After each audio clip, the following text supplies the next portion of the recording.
Bihar board topper verification 2025 कब से start है, कॉल कब से आना स्टार्ट है, वेरिफिकेशन में क्या पूछा जाएगा और ये वेरिफिकेशन किसका और क्यों होता है, कितना मार्क्स लाने पर आपको टॉपर लिस्ट में या फिर वेरिफिकेशन के लिए पटना बुलाया जाता है। सारे सवाल का जवाब एक वीडियो में। तो चलिए स्टार्ट करते हैं। और यहाँ पे पूरा प्रीवियस डाटा 2024 और 2023 के डाटा के माध्यम से हम लोग समझने का प्रयास करेंगे कि किस वर्ष किस तिथि को वेरिफिकेशन हुआ था, किस तिथि को कॉल आना स्टार्ट हुआ था और किस तिथि को रिजल्ट आया था। तो सब कुछ क्लियर हो जाएगा। सबसे पहला जो सवाल है कि टॉपर वेरिफिकेशन ये आखिर क्यों होता है और ये क्या है। सबसे पहला ये दोनों सवाल है। तो देखिए, टॉपर वेरिफिकेशन और इंटरव्यू दो अलग अलग चीज़ें हैं। अब यहाँ पर हम लोग देख सकते हैं इसमें दो अलग अलग चीज़ें हैं, क्योंकि बहुत सारे लोगों को ये लगता है कि ये एक साक्षात्कार है, यानी इंटरव्यू लिया जाता है। इंटरव्यू आपका जरूर लिया जाता है, लेकिन ये कोई इंटरव्यू किसी एग्जाम का स्टेज के जैसा नहीं है, जैसे कि आगे कॉम्पिटिटिव एग्जाम में होता है सिविल सर्विस में कि आपके सिलेबस से कहीं से भी सवाल पूछ दिया जाता है, कभी कभी आउट ऑफ सिलेबस भी पूछ दिया जाता है। तो ऐसा कुछ नहीं है। यहाँ पर वेरिफिकेशन है। वेरिफिकेशन आपका दो प्रकार से होगा, तीन प्रकार से। सबसे पहले होगा आपका डॉक्यूमेंट वेरिफिकेशन। डॉक्यूमेंट वेरिफिकेशन के लिए आपको आधार कार्ड और एडमिट कार्ड ले जाना पड़ता है। उसके बाद दूसरा वेरिफिकेशन होता है आपका हैंड राइटिंग वेरिफिकेशन। तो वहां पर जो पैनल रहेगा ना, पैनल मतलब ये बोर्ड नहीं, बहुत लोग समझ लेते हैं, जो आपके इंटरव्यू टीम के मेंबर जो बैठे रहेंगे उनके सामने जो टेबल रहेगा, उस पैनल पे आपको लिखवाया जा सकता है। निबंध ज्यादातर लिखने को बोलता है ताकि राइटिंग पता चल सके।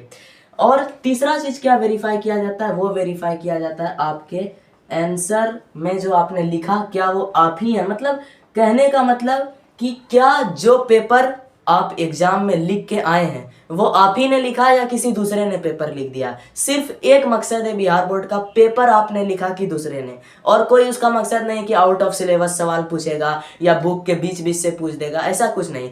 जो उनके पास क्या होता है कि एक इंटरव्यू हम लोग बताते हैं, जैसे बहुत सारे स्टूडेंट का मैंने यहाँ पे, जिस संस्था में सैकड़ों स्टूडेंट हर साल टॉप करते हैं, वहाँ की बात कर रहे हैं, मतलब स्टेट और डिस्ट्रिक्ट मिला के।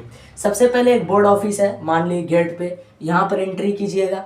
यहाँ पे क्या होगा कि आपका डॉक्यूमेंट वेरीफाई करेगा। डॉक्यूमेंट वेरीफाई हो गया, उसके बाद एक टोकन टाइप कर देगा, फिर अंदर आना है। यहाँ पे कैमरा के सामने आपको अपना इंट्रोडक्शन देना है। इंट्रोडक्शन देने के बाद यहाँ पे एक हॉल टाइप का बना रहेगा, इस पे सारे स्टूडेंट को बैठाया जाएगा और एक एक करके हर स्टूडेंट का नाम लेके इंटर कराया जाएगा काउंटर रूम में। काउंटर रूम में क्या होगा कि हर सब्जेक्ट के स्पेशलिस्ट जो होंगे, टीचर, जो भी टीचर होंगे, वो इस तरीके से बैठे होंगे और उनके सामने इस प्रकार से एक टेबल लगा होगा।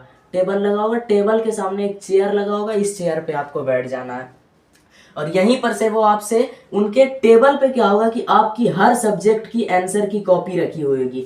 वही आंसर कॉपी रखी होगी जो आंसर कॉपी आप एग्जाम सेंटर पे लिख कर आए हैं। और वो लोग क्वेश्चन कहीं से नहीं पूछेंगे, आपकी कॉपी से देख के पूछेंगे। उनका मकसद सिर्फ एक ही है, याद रहे, कि कॉपी आपने लिखा था कि नहीं। तो लोग सिंपल सा ऐसे बैठेंगे, कॉपी उल्टाएंगे, ऐसे जो आंसर आपने लिखा। मान लिए कि एग्जाम में क्वेश्चन आया, जैसे दो क्वेश्चन आ गया, एक है कि ओम का नियम लिखो और एक है प्रकाश का परावर्तन लिखो। दो क्वेश्चन है। तो जो दो क्वेश्चन था उसमें से आप एग्जाम में क्या करते हैं, ये परावर्तन वाला क्वेश्चन लिख के आ जाते हैं और ओम के नियम को छोड़ देते हैं। तो 99% चांस है कि जो आपका वेरिफिकेशन होगा उसमें जो टीचर बैठे होंगे वो कॉपी को उल्टाएंगे और जो क्वेश्चन आपने एग्जाम में अटेम्प्ट किया वही क्वेश्चन आपसे फिर से पूछेंगे कि बताओ प्रकाश के परावर्तन के नियम क्या है। इसको या हो सकता है लिखने बोल दें, कुछ भी पूछ सकते हैं, या इसका फार्मूला पूछ सकते हैं, सिंपल बात है। और 5% चांस है कि आपसे ओम का नियम भी पूछ ले। क्यों? क्योंकि वो पेपर में था। तो आपका अगर कोई बोले कि क्वेश्चन कहाँ से पूछा जाता है, तो बस इसका दो रीजन आपको देना है। दो सोर्स है क्वेश्चन पूछने का। पहला है आपका 2025 का क्वेश्चन पेपर और दूसरा है आपने जो आंसर एग्जाम में लिखा था वो आंसर। बस यही दो जगह से क्वेश्चन पूछा जाएगा और कहीं से नहीं पूछा जाएगा। हाँ, और एक इसमें यहाँ पर एक चीज क्या बोल सकते हैं हम लोग कि मैथ के लिए हम लोग यहाँ पे अपवाद बोल सकते हैं कि फार्मूला पूछ लिया जाता है आउट ऑफ, मतलब कि कोई भी फार्मूला आपसे पूछ सकते हैं जो क्लास 10th के सिलेबस में। बस यही 3 तरीके से आपका इंटरव्यू राउंड में आपका वेरिफिकेशन होगा और हैंड राइटिंग। तो फाइनली आपको ये पता चल गया होगा कि टॉपर वेरिफिकेशन कैसे होता है, तो ये वाला जवाब मिल गया। अब एक और आपका सवाल है कि टॉपर का वेरिफिकेशन आखिर क्यों किया जाता है। तो आपको पता है कि हम लोग बिहार जैसे क्षेत्र में रहते हैं जो कि अब काफ़ी तेज़ी से विकसित हो रहा है ना, अपना विकासशील राज्य है। और इसके विकास होने में कई बार क्या बाधा आती है, तो यहाँ पे भ्रष्टाचार का बाधा है। सबसे पहले क्या होता था, टॉपर घोटाला, है ना, यानी पैसे दे के लोग टॉप कर जाते थे और जब मीडिया उनसे सवाल करती थी तो वो इतना सिंपल कि अपने सब्जेक्ट का नाम और उस सब्जेक्ट में क्या पढ़ा जाता है, यहाँ तक कि हम कितने मार्क्स ला के टॉप करें ये तक नहीं बता पाता था टॉपर। ये स्थिति पहले था। खैर जब से आनंद किशोर अध्यक्ष बने तो काफ़ी कुछ बिहार बोर्ड में सुधार हुआ है और इसी सुधार के लिए टॉपर सत्यापन यानी वेरिफिकेशन की प्रक्रिया को प्रत्येक वर्ष लागू किया जाता है। तो ये बात एकदम 100% क्लियर है, व्हाई और व्हाट। अब हम लोग आते हैं कितने मार्क्स पे कॉल जाएगा, कब जाएगा और क्यों जाएगा, 10th वाले का कब, 12th वाले का कब। तो स्टार्ट करते हैं ये टॉपिक। तो सबसे पहले आपका होता है कॉपी चेकिंग। तो ये कॉपी चेकिंग अभी 2025 का बात कर रहे हैं, तो 8 मार्च के दिन इंटर का कॉपी चेकिंग कल ही समाप्त हो चुका है और कल ही मैट्रिक का कॉपी यानी 10 मार्च के दिन समाप्त होने वाला है कॉपी चेकिंग। दूसरा प्रोसेस है OMR चेक का, इसमें 1 से 2 दिन लगता है मैक्सिमम। तो इंटर वाले का यानी 12th वाले का OMR चेकिंग हो चुका है और 10th वाले का जो OMR चेकिंग है मैक्सिमम 12 मार्च तक हर हाल में कंप्लीट हो जाएगा। और इसमें क्या है कि अब बहुत ज़्यादा कंप्यूटराइज किया गया है, तो जिस दिन जिस बच्चे का कॉपी चेक होता है, जिस सब्जेक्ट का चेक होता है, उसका जो मार्क्स है ना, मार्क्स पोस्टिंग पोर्टल पे अपलोड कर दिया जाता है। और OMR का तो मार्क्स जो है ऑटोमेटिक क्या होता है, अपलोड हो जाता है।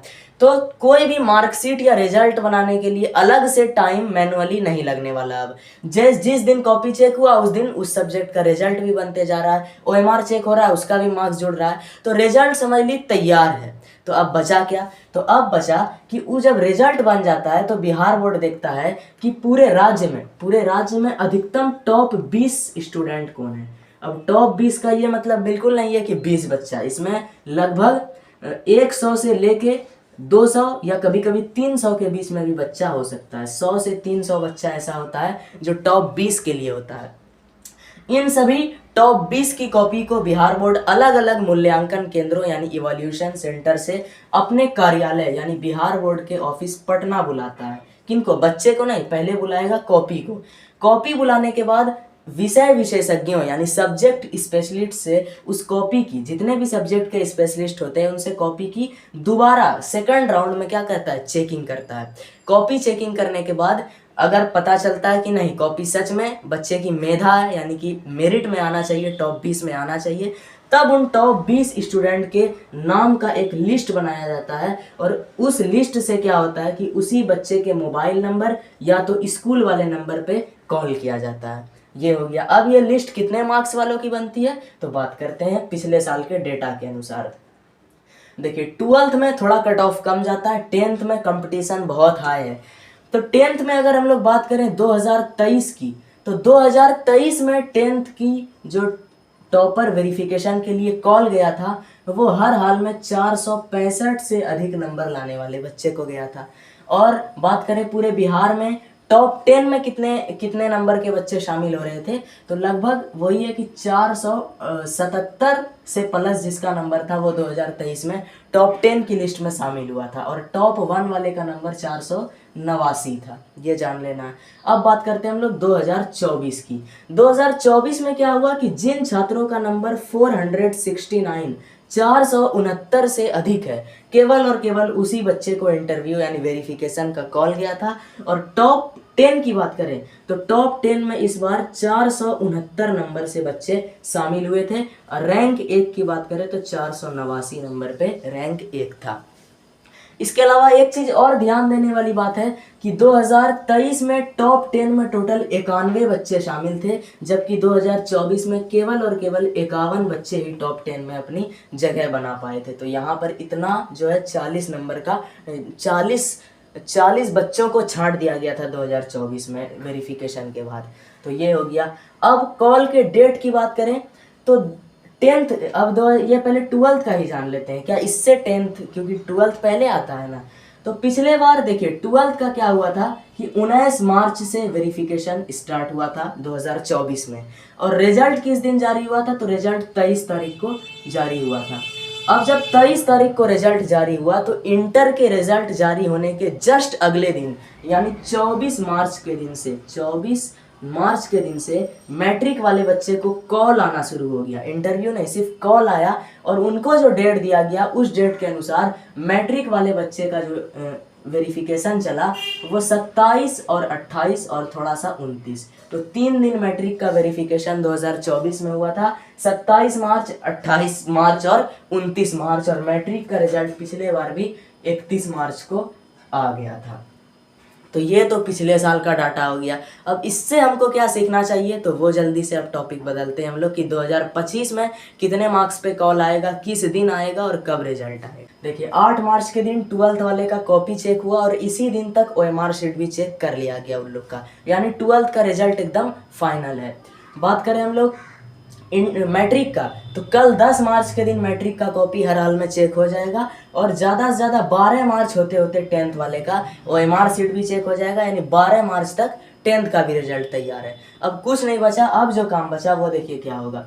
सबसे पहले 12th का रिजल्ट आता है, तो आज है 9 मार्च, तो आज मान लिए कि सिलेक्ट किया जाएगा टॉप 20 स्टूडेंट की कॉपी बोर्ड ऑफिस मंगाने के लिए।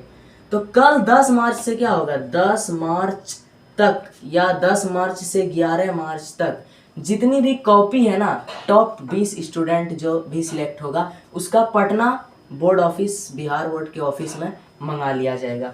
और होली चूँकि बीच में आ रहा है तो अधिकतम 13 मार्च तक जो कि कार्रवाई चालू रहेगी, तो 13 मार्च तक जो है प्रत्येक सब्जेक्ट के विषय विशेषज्ञों द्वारा टॉपर की, इंटर के टॉपर की कॉपी को दोबारा चेक कर लिया जाएगा। उसके बाद 14 और 15, ध्यान से 14 और 15 तारीख को होली का छुट्टी है, यानी पूरी तरीके से सभी कार्रवाई बाधित हो जाएगी। तो अब जो हमारे पास बचा वो बचा 16 तारीख, 17 तारीख संडे है, कोई बात नहीं, 18, 19, 20। तो देखिए चूँकि इंटर में साइंस, आर्ट्स, कॉमर्स 3-3 संकाय है, तो इसका टॉपर वेरिफिकेशन मैक्सिमम 3 से 4 दिन भी लग सकता है। तो अगर 16 या 17 तक कॉल गया और 18 तारीख मंडे है, इस दिन से इंटरव्यू स्टार्ट हुआ, तो 18, 19, 20 तक लगता है इस बार हमको 3 दिन में बिहार बोर्ड इंटरव्यू क्लियर करेगा, और 21 मार्च होते होते इंटर का रिजल्ट जारी हो जाएगा। 21 मार्च होते होते इंटर का रिजल्ट जारी। उसके बाद जिस दिन इंटर का रिजल्ट आएगा उसके जस्ट एक दिन बाद यानी 22 मार्च से 10th वाले बच्चों का हमको लगता है कि 10th वाले बच्चों का 22 मार्च से क्या होगा, कॉल जाना स्टार्ट होगा। और अगर मान लिया कि इन लोग का कॉपी दोबारा चेक नहीं हुआ होगा तो पहले तो 23 तारीख तक इन लोग का कॉपी चेक होगा, तब 24 तारीख से कॉल जाएगा, और संभवतः इस बार बिहार बोर्ड जो है 10th क्लास का वेरिफिकेशन 25 या 26 मार्च या मैक्सिमम 27 मार्च तक करेगा, और 28, 29 होते होते रिजल्ट आने की संभावना, और 31 तारीख को तो हर हाल में 31 तारीख तक आना ही है।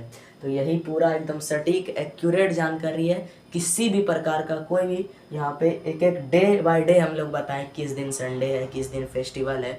तो एकदम निश्चिंत रहना है। 10th वालों को वेरिफिकेशन के कॉल का इंतज़ार जो है ना 20 तारीख के बाद कभी भी करना है, और इंटर वाले को वेरिफिकेशन के कॉल का इंतज़ार होली यानी 14 तारीख के बाद कभी भी कर लेना है। तो एकदम क्लियर है, डन है।